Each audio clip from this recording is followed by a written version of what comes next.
We all know when it comes to Magic the Gathering that blue is the weakest color and can do the fewest things in the game, right? Right?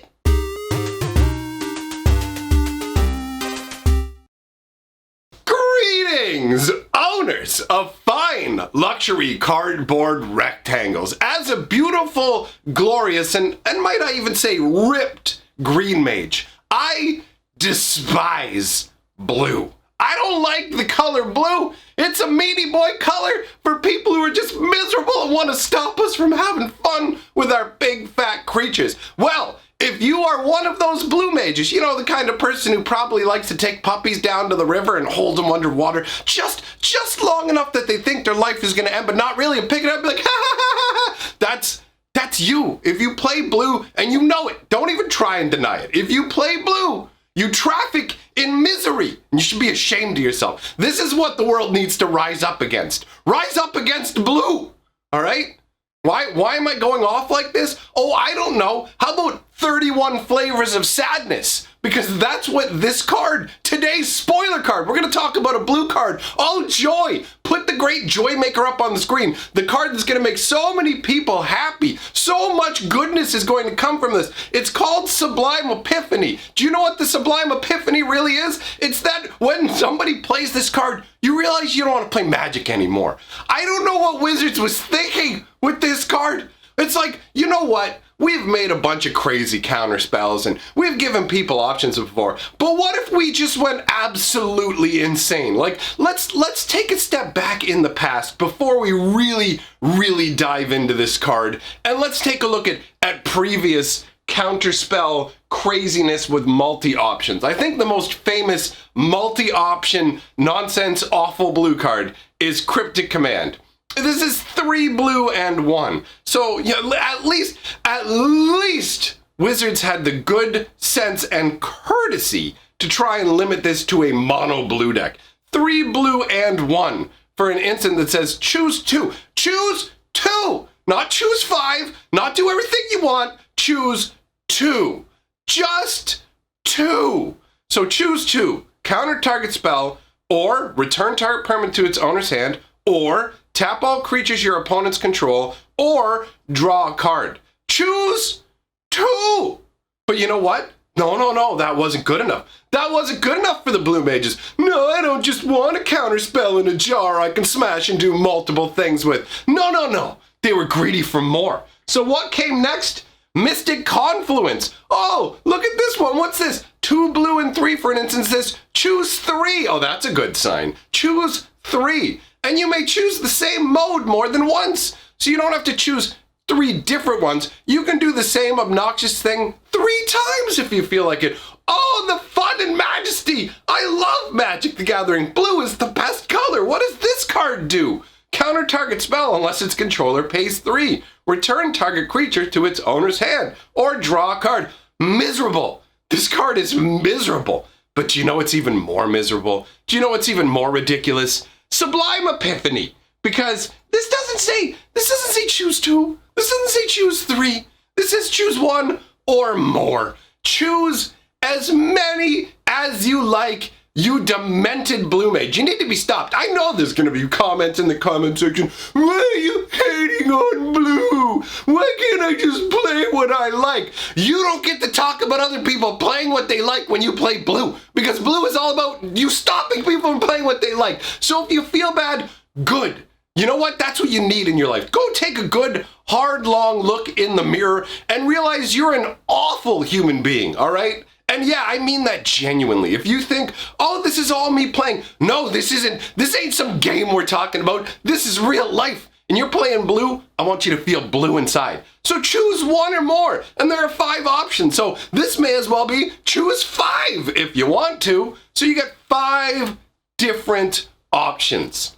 You can counter target spell. You can counter target activated or triggered ability. You can return target non-land permanent to its owner's hand. Not even limited to creatures. Non-land permanent, knock yourself out. You can create a token that's a copy of a target creature you control, and you can make somebody draw a card.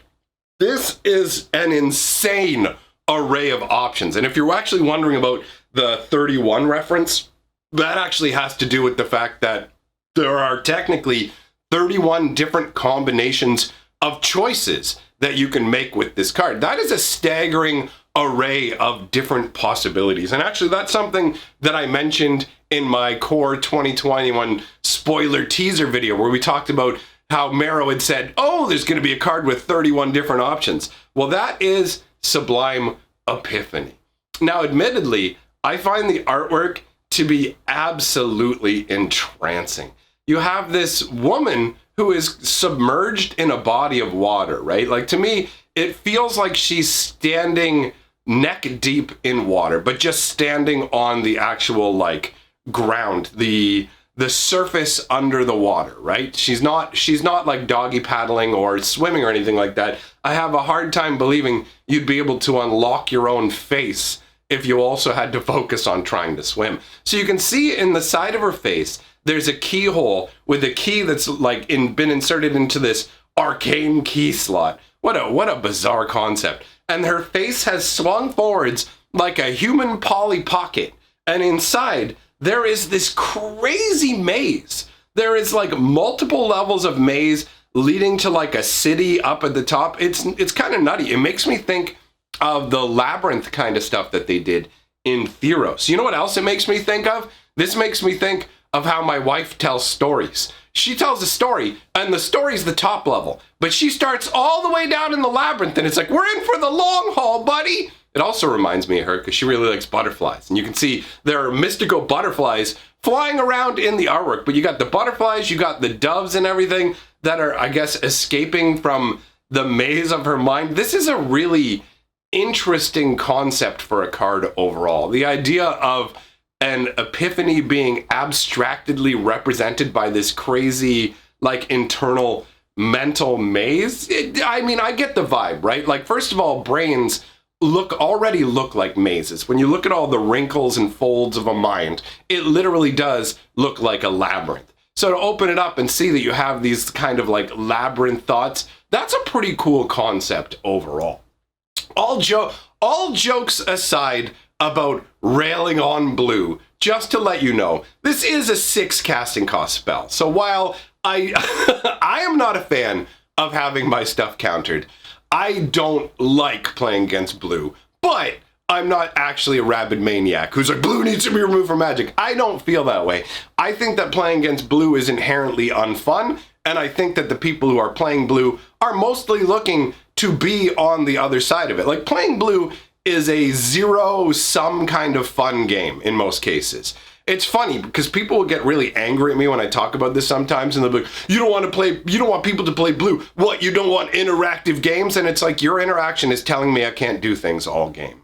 You know what I mean? Your interaction is to never let anything go to completion and resolve, which isn't really interaction in my books. You know what I mean? It has a different effect. I'm gonna do a video at some point talking about the psychological impacts of blue spells versus other spells, because there is a distinct difference mentally when a spell gets countered versus it being destroyed in another way. It does sound kind of weird, but there is this whole sort of sense of completion that is denied to you when somebody casts a blue spell and counters your magic, because the normal process of a spell is cast the spell, spell resolves, there you go. So it's like, cast the spell, it's a creature, put it on the stack, it resolves, comes into play. And then somebody might bolt it or cast a destruction spell on it, whatever it is, and it goes to the graveyard. And you can argue that countering it is like, look, man, you know, if I counter it or destroy it, it still ends up into the graveyard. Mechanically, at the end of the entire sequence, it's functionally the same. But that doesn't change the fact that there is a different psychological impact from playing blue,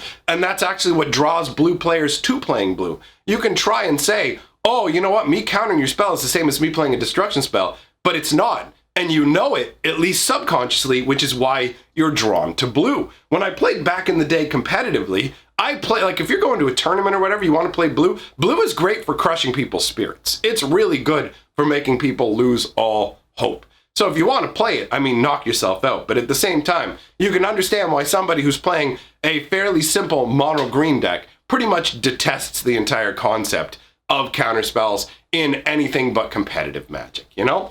Either way, this card is funky. At 6 mana, it's not too powerful. You know what I mean? Like, Cryptic Command is really solid because it only costs 4 mana and gives you a nice range of options. Mystic Confluence lets you do 3, like you can do a massive counterspell, you can do a mega bounce, like it has the ability to do multiple iterations of the same things, which makes it decently powerful. The Sublime Epiphany is so expensive in terms of casting cost. Like, let's be real.